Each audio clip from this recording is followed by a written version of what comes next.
Hello बच्चों, इससे पिछले क्लास में मैंने आप लोगों को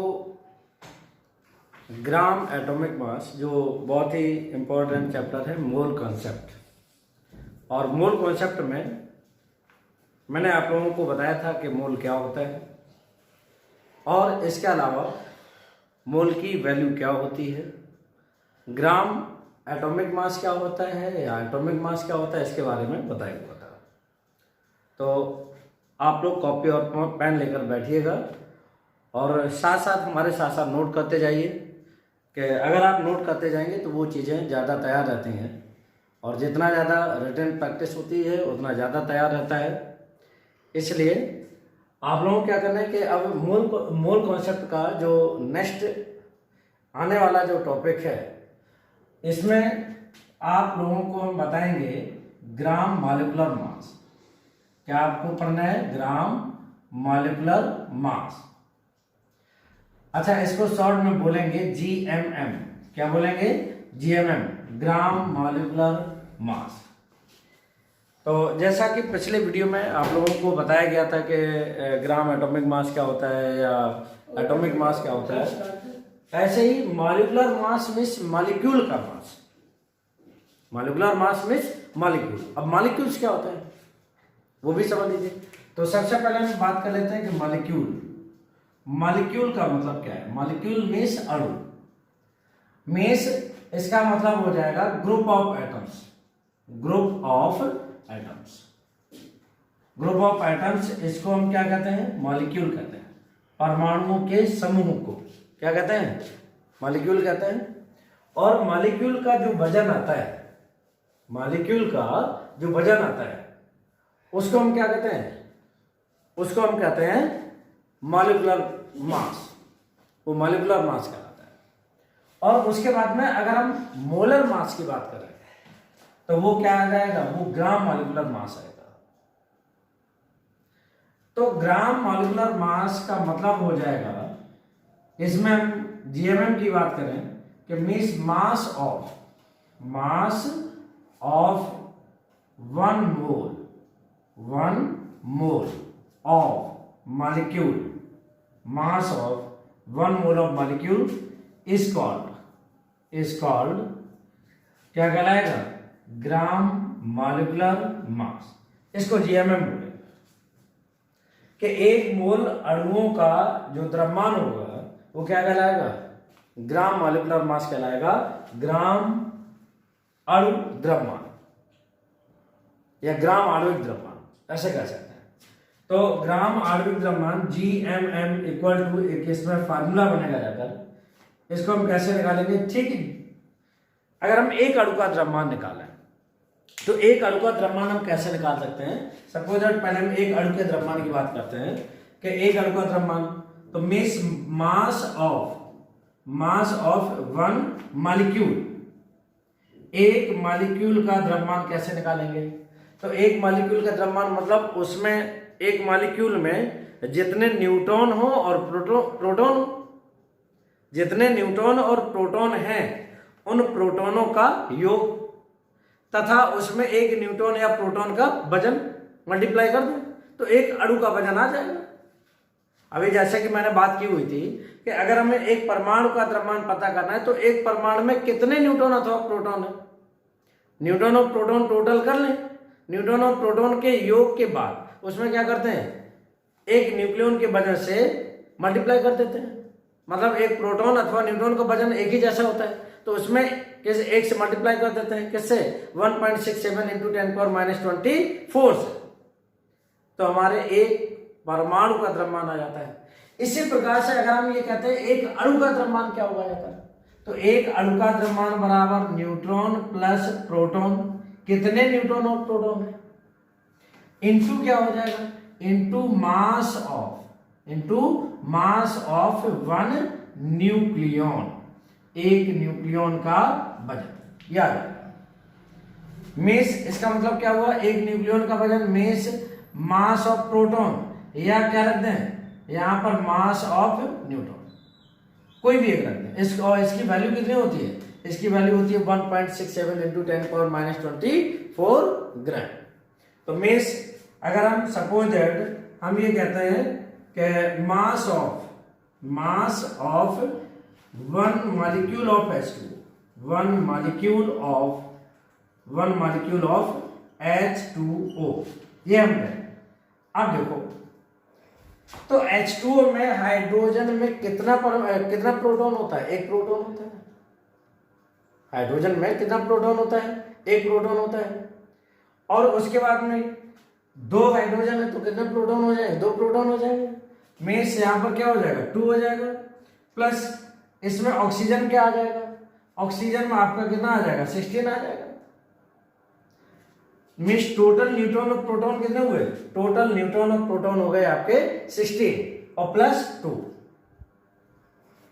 अगर ऐसा ना समझ में आ रहा हो तो अभी बताया था कि जो ऑक्सीजन एटम होता है, ऑक्सीजन O8 16 लिखते हैं। मीन्स 8 प्रोटॉन होते हैं और प्लस क्या होते हैं? 8 न्यूट्रॉन होते हैं। तो 16 ये हो गया था। आपका इससे कितना आ रहा है? इससे आ रहा है 16। ऐसे ही हाइड्रोजन को हम क्या लिखते हैं? 1। मीन्स इसमें 1 क्या हो जाएगा? 1 प्रोटॉन होगा। और जो हाइड्रोजन है कितना? हाइड्रोजन 2, इसमें न्यूट्रॉन नहीं होता है। अगर हम इसको 1H1 माने तो इसमें न्यूट्रॉन क्या है? 0। लेकिन 2 हाइड्रोजन है तो प्रोटॉन कितने हो जाएंगे? दो प्रोटॉन हो जाएंगे। तो कुल मिलाकर यहां पर हम क्या लिखेंगे? 2 + 16 हो जाएगा। और 2 + 16 हुआ, उसके बाद में इंटू क्या करेंगे? Mass of one nucleon means 1.67 into 10⁻24 क्या? ग्राम। मीन्स ये हो जाएगा, ये कितना होगा? 18 इंटू 1.67 इंटू 10⁻24 ग्राम आ जाएगा। या ये वैल्यू किसके इक्वल है? 1 AMU के। मीन्स ये वैल्यू आ जाएगी आपकी 18 इंटू 1 AMU। मीन्स हो जाएगा 18 AMU। ये आपका आया आणविक द्रव्यमान, मीन्स मॉलिक्यूलर मास। इसको हम और क्या कहेंगे? इसको बोलेंगे मॉलिक्यूलर मास। क्या बोलेंगे? मॉलिक्यूलर मास, ये कहेंगे। अब इसके बाद में अगर हम ये तो अभी हमने क्या निकाला है? Mass of one molecule. एक H2O का द्रव्यमान है। एक H2O का द्रव्यमान कितना है? 18 AMU। अब हम कहते हैं कि ग्राम मॉलिक्यूलर मास के मतलब एक मोल अणु का द्रव्यमान कितना होगा? एक मोल H2O अणु का द्रव्यमान। तो एक मोल में कितने अणु होते हैं? 6.023 इंटू 10⁻23।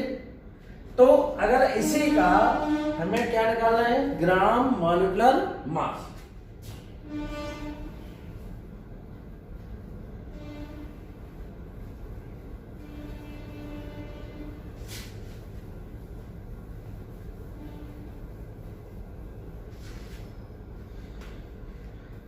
हमें निकालना है ग्राम मॉलिक्यूलर मास GMM। और GMM जब भी निकालेंगे तो GMM निकालने के लिए हम क्या करेंगे? जैसे अभी बताया है कि GMM के लिए फार्मूला हो जाएगा नंबर ऑफ न्यूक्लियन। क्या हो जाएगा? Number of nucleon. ये हो जाएगा nucleon means neutron plus proton. और इंटू क्या हो जाएगा? इंटू हो जाएगा मास ऑफ वन न्यूक्लियन। एक न्यूक्लियन का मास जो भी हो। और इंटू क्या हो जाएगा? इंटू हो जाएगा Na की वैल्यू कितनी होती है? ये वैल्यू होती है 6.023 इंटू 10⁻23। इस प्रकार से निकाल सकते हैं। तो अभी हमने बताया एक H2O अणु का द्रव्यमान कितना होता है? 18 AMU होता है। और कभी कभी आप लोग NCERT की बुक में जब देखेंगे तो उसमें 18 पॉइंट समथिंग कुछ लिखा होगा। उसका मेन रीजन क्या होता है? उसमें आइसोटोप्स भी होते हैं। तो आइसोटोप्स के कारण वो पॉइंट में वैल्यू दी जाती है। तो इसमें क्या हो जाएगा कि अगर हमें 6.023 into 10⁻23 H2O molecule equal to, हम इसकी बात करते हैं mass of 6.023 into 10⁻23 H2O molecule का मास कितना हो जाएगा? ये इक्वल किसके है? 1 मोल H2O के बराबर है। और अब देखो 1 मोल H2O का द्रव्यमान ज्ञात करना है। तो 1 मोल H2O का मास अगर हमें फाइंड करना है तो एक एक H2O का मास कितना था, ये था 18 था, इंटू क्या था 1.67 और इंटू 10 की पावर -24। ये एक मोल एक H2O का मास है। ये किसका मास है, ये है one molecule of H2O। H2O के एक मॉलिक्यूल का मास है। इंटू हम क्या करते हैं, इंटू करते हैं 6.023 इंटू 10 की पावर 23। अब उसके बाद में क्या करेंगे, इसका और इसका मल्टीप्लाई अभी उससे पहले बताया था कितना आता है 1 के इक्वल, में से ये आ जाएगा 18 इंटू 0.999981 इतना आएगा, और ये नियरली वैल्यू किसके है 1 के, में क्या आ जाएगा 18 और ये क्या आ जाएगा, इसको हम ग्राम लिख सकते हैं। ठीक, तो इस प्रकार से ये जो आया ये हमारा क्या आया, ये आया ग्राम मॉलिक्यूलर मास। क्या आया, ग्राम मॉलिक्यूलर मास। इस प्रकार से हम निकाल सकते हैं।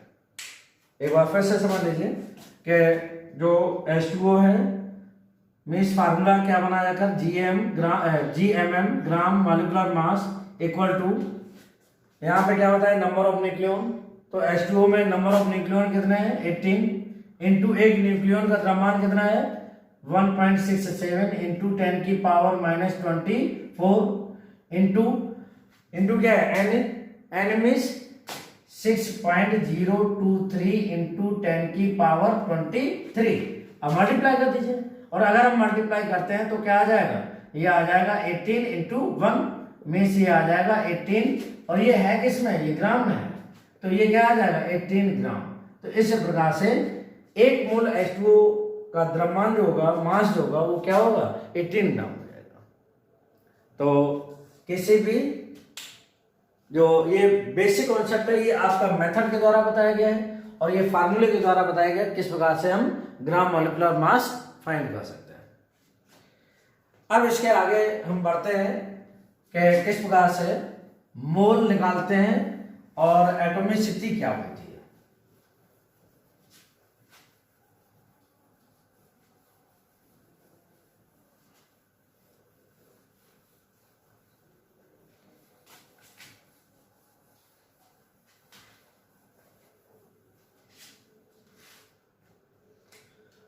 तो एटॉमिसिटी पे चलते हैं कि एटॉमिसिटी ठीक मीन्स इसको कहते हैं परमाणुकता। तो एटॉमिसिटी क्या होती है, एटॉमिसिटी का मतलब होता है कि the total number of atoms present in one molecule is called its atomicity. एक मॉलिक्यूल में जितने परमाणु होते हैं वो उसकी क्या हो जाती है, एटॉमिसिटी हो जाती है। Means number of atoms present in one molecule, ये आपकी क्या कहलाएगी, इसको हम कहेंगे एटॉमिसिटी। ये एटॉमिसिटी हो जाएगी। ठीक, सपोज दैट हम बात करें कि O3 लिखा हुआ है ओजोन, तो इसकी एटॉमिसिटी क्या हो जाएगी 3। यहां पे हम लिख देते हैं एटॉमिसिटी, और इसे में हम लिखते हैं कि H2SO4, इसकी एटॉमिसिटी कितनी हो जाएगी, ये हो जाएगा टोटल नंबर ऑफ एटम्स 4 5 और 2 क्या कितना हो जाएगा 4 5 और 2 7। इसी प्रकार से अगर हम बात करें O2, इसकी एटॉमिसिटी कितनी हो जाएगी, ये 2 हो जाएगी, तो ये कहलाती है इसकी एटॉमिसिटी।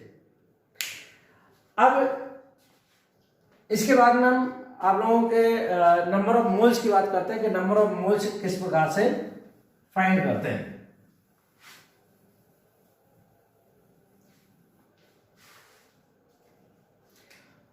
मान लो आपसे क्वेश्चन पूछा जाए कि find the number of moles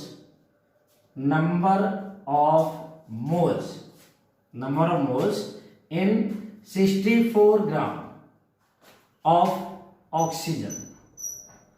इसमें पूछा जा रहा है कि 64 ग्राम ऑक्सीजन में नंबर ऑफ मोल्स फाइंड करना है, तो कैसे फाइंड करेंगे। अब देखिए हमें एक चीज पता है कि अभी हमने बताया था कि जो ग्राम एटॉमिक मास होता है, और gram atomic mass equal to क्या होता है 1 मोल होता है। Gram atomic mass equal to क्या होता है 1 मोल, लिख सकते हैं।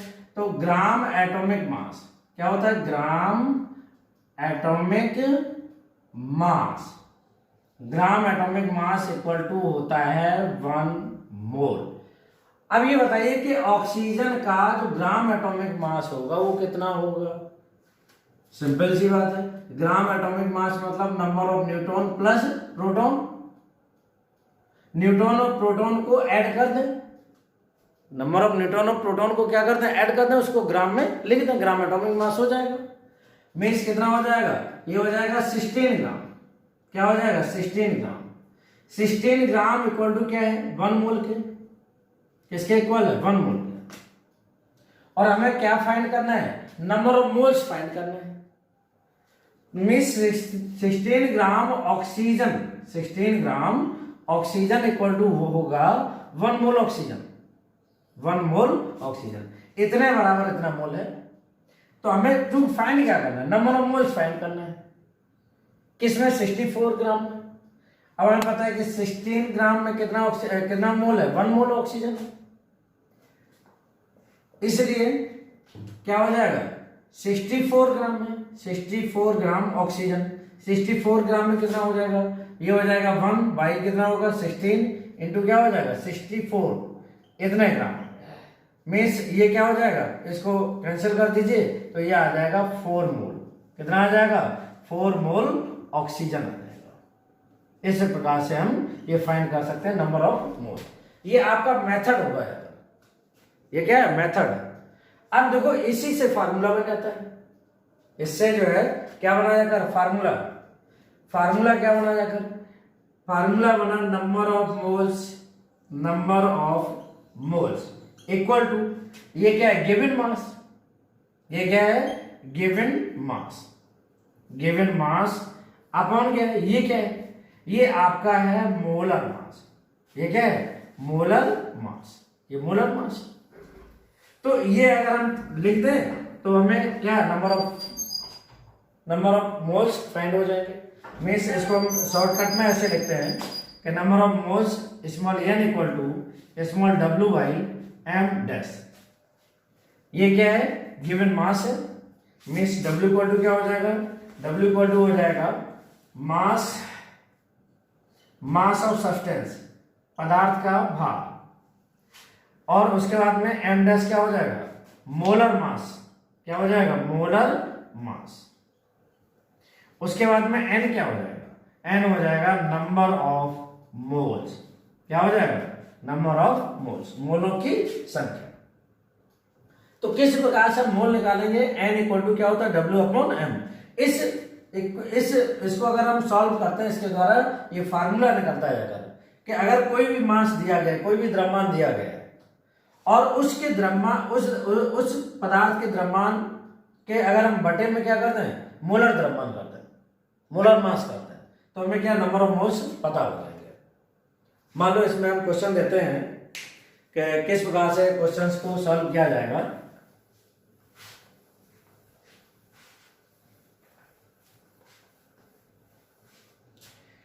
तो सबसे पहले आप लोग फार्मूला लिखेंगे, number of moles equal to क्या होता है W अपॉन m डैश, ये हो जाएगा नंबर ऑफ मोल्स निकालेंगे। मान लो आपको क्वेश्चन दिया जाए find the number of moles, find the number of moles, number of moles in the following, ठीक।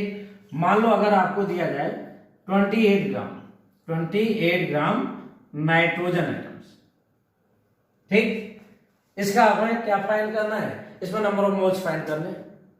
तो उसके अलावा सेकंड हिस्से में और भी कुछ दिया जाता है। मान लो दे दिया जाए 32 ग्राम सल्फर, ऐसे दे दिया जाए सल्फर एटम। इसी में थर्ड 90 ग्राम H2O, ऐसे दे दिया जाए। अब तीनों में फाइंड करना है। तो अभी हमने बताया कि number of moles equal to क्या होता है W बाई क्या होता है m डैश क्या है मोलर मास। सबसे पहले जो हमें दिया जाए उसका हम क्या निकालते हैं, उसका मोलर मास निकालते हैं। तो ये क्या है नाइट्रोजन एटम से दिया गया। मीन्स यहां पर सबसे पहले एटॉमिक मास निकालेंगे, एटॉमिक मास ऑफ नाइट्रोजन। क्या लिखेंगे नाइट्रोजन एटॉमिक मास कितना होता है, किसके इक्वल होता है, न्यूट्रॉन और प्रोटॉन के वजन के, न्यूट्रॉन और प्रोटॉन के सम के बराबर। तो मीन्स न्यूट्रॉन और प्रोटॉन इसमें कितने होते हैं, इसमें होते हैं आपके 14, तो ये 14 हो जाएगा। अब उसके बाद में मास कितना दिया गया, W बराबर ये कितना दिया गया, ये 28 ग्राम दिया गया। हमें n फाइंड करना है, तो n इक्वल टू क्या हो जाएगा, W बाई क्या आ जाएगा, m डैश। ठीक, ये आपका क्या आ रहा है, ये आपका आ रहा है m डैश। ठीक, तो यहां पर हो जाएगा मीन्स कितना आएगा 28 बाई कितना आ जाएगा 14, तो 14 टू जा 28 means 2 moles of nitrogen, 2 moles of nitrogen atoms.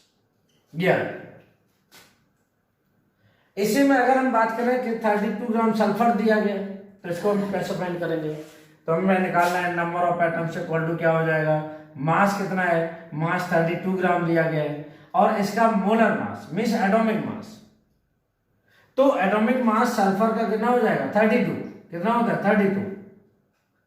अब ये कैसे फाइंड करोगे, ये आपको मालूम होना चाहिए इसका एटॉमिक नंबर कितना है। ठीक, तो इसमें क्या हो जाएगा, ये आ जाएगा 1 मोल, क्या आ जाएगा 1 मोल सल्फर एटम आ जाएगा। इसी प्रकार से 90 ग्राम H2O दिया गया है, तो इसमें क्या हो जाएगा थर्ड नंबर में n ज्ञात फाइंड करना है, W इक्वल टू कितना दिया गया 90 ग्राम दिया गया है, और 90 ग्राम क्या दिया गया H2O दिया गया है, और इसका मोलर मास क्या है H2O का, क्या हो जाएगा 2 प्लस क्या हो जाएगा 16 इक्वल टू क्या हो जाएगा 18, मीन्स n इक्वल टू हो जाएगा W by m dash equal to क्या आ जाएगा 90 अपॉन 80, मीन्स क्या आ जाएगा 5 मोल H2O।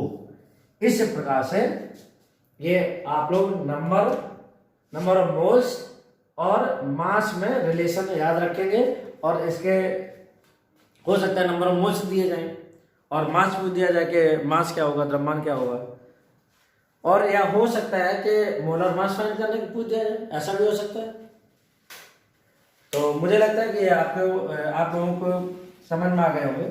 इसके अलावा और जो भी क्वेश्चन है, बहुत सारे क्वेश्चन है, तो ये आप लोग बहुत स्पीड से बताएंगे कि किस प्रकार से हम नंबर ऑफ मोल्स या मास किस प्रकार से फाइंड करेंगे।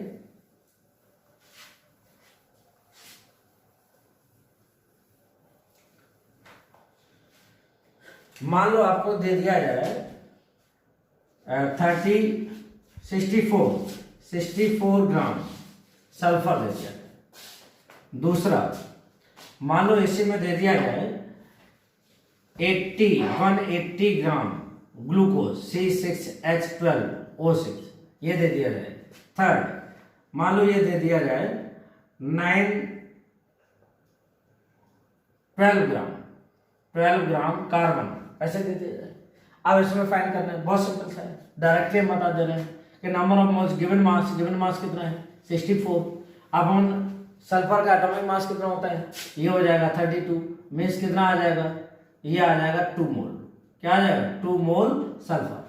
इसमें देखिए ये क्या होगा 180, ठीक, और इसका मोलर मास निकाल लीजिए, मतलब कार्बन का एटॉमिक मास कितना होता है, ये होता है 12 प्लस 12 इंटू कार्बन कितना है 6 प्लस हाइड्रोजन का एटॉमिक मास कितना होता है 1, हाइड्रोजन एटम है कितने 12, और प्लस ऑक्सीजन का एटॉमिक मास कितना होता है 16 होता है, ऑक्सीजन है कितने 6।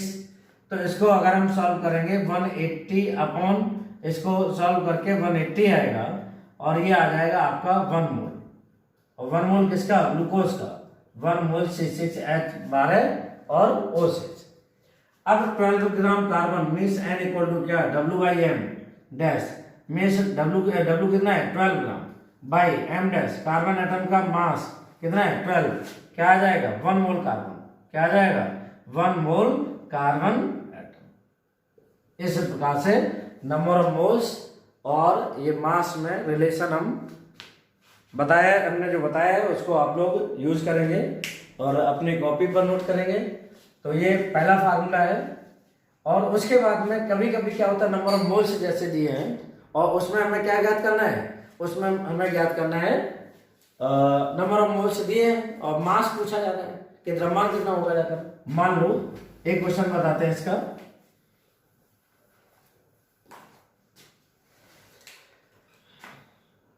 6 मोल H2SO4 ये आपको दिया गया है और इसमें आपको क्या फाइंड करना है, इसका द्रव्यमान ज्ञात करना है। क्या ज्ञात करना है? द्रव्यमान।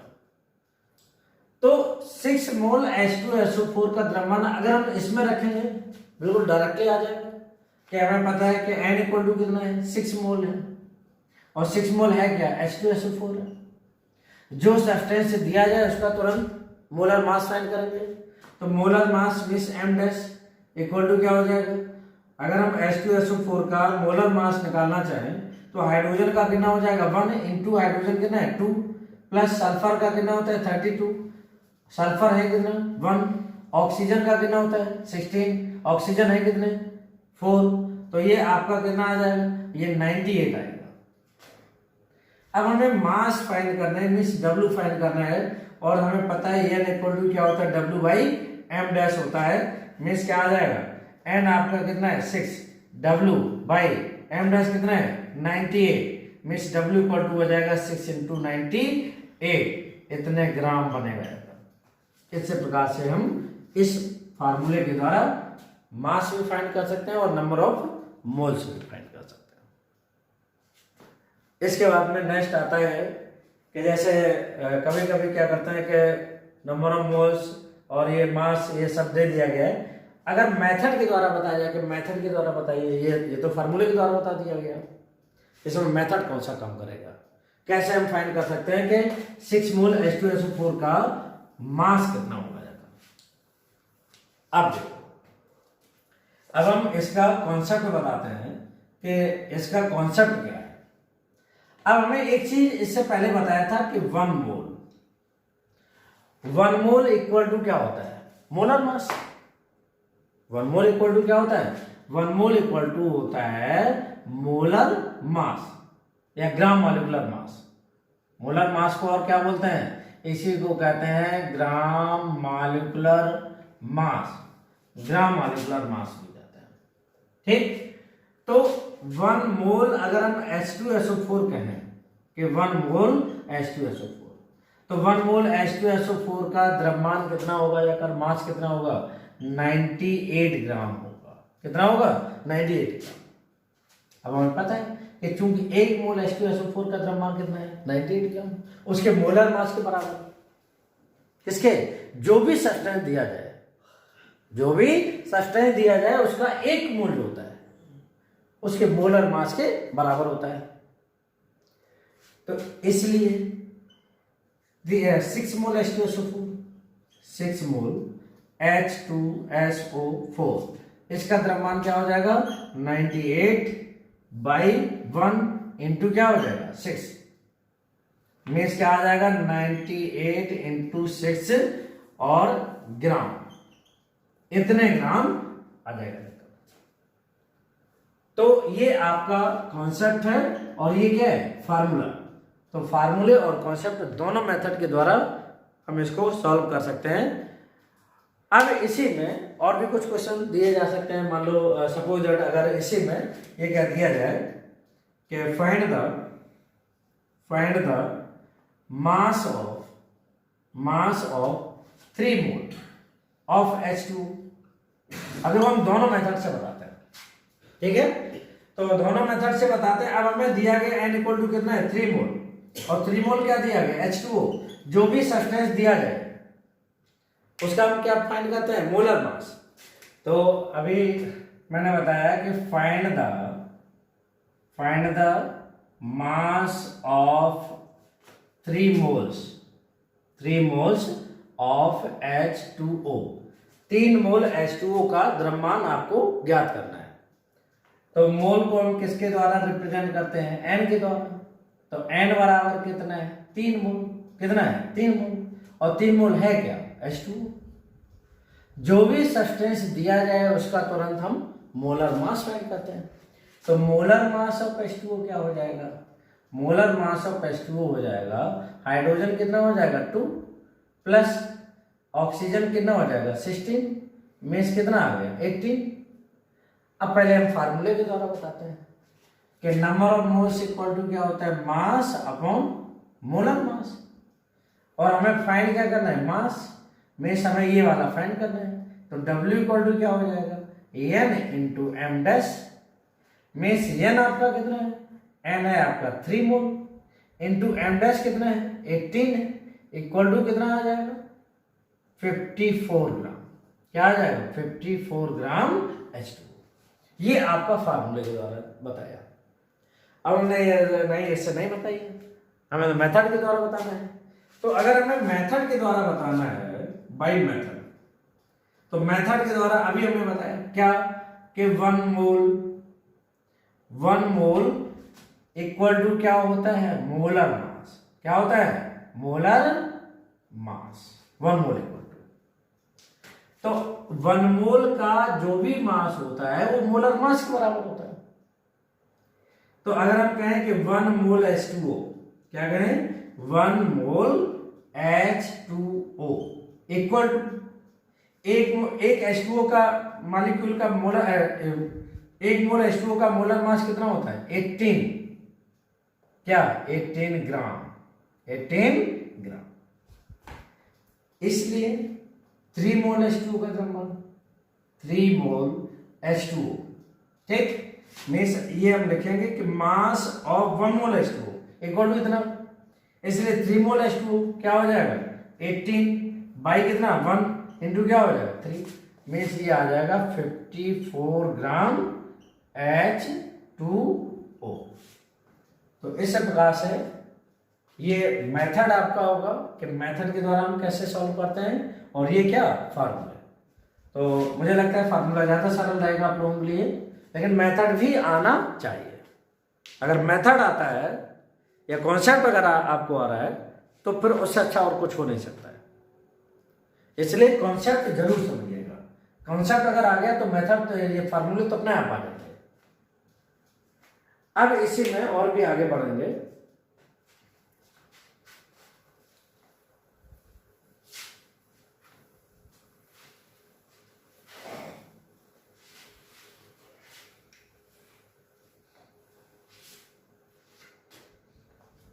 मान लो आपसे बोला जाता है find the mass of 3 mole of sodium, ये कर दिया गया, ठीक।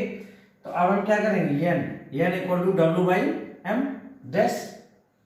अब इसमें n कितना है आपका 3, W हमें फाइंड करना है, M डैश मीन्स सोडियम है, तो सोडियम क्या होगा एटॉमिक मास, और एटॉमिक मास सोडियम कितना होता है 23 होता है। तो W इक्वल टू क्या हो जाएगा 3 इंटू 23, मीन्स कितना आ जाएगा 69 क्या ग्राम। ये तो आपका फार्मूला बेस हुआ। अगर हम कहें कंसेप्ट बेस क्या होगा, तो कंसेप्ट बेस में क्या आएगा अब हमें पता है कि 1 mole sodium equal to 1 mole equal to क्या होता है, मोलर मास होता है। अभी बताया है molar mass means mass of 1 mole of sodium, mass of 1 mole of sodium equal to कितना आ जाएगा 23 ग्राम आ जाएगा ना।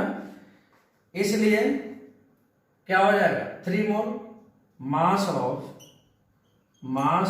3 mole of sodium, 3 moles of sodium equal to 23, और बाई क्या आ जाएगा 1 इंटू क्या आ जाएगा इंटू 3 में 69 ग्राम इतना आ जाएगा। तो इस प्रकार से नंबर ऑफ मोल्स और मास में ये रिलेशन है। बहुत सिंपल से न्यूमेरिकल होते हैं, बहुत ज़्यादा टिपिकल नहीं होते हैं, लेकिन कुछ न्यूमेरिकल्स जो है आगे आकर के कॉम्प्लिकेटेड भी बनेंगे।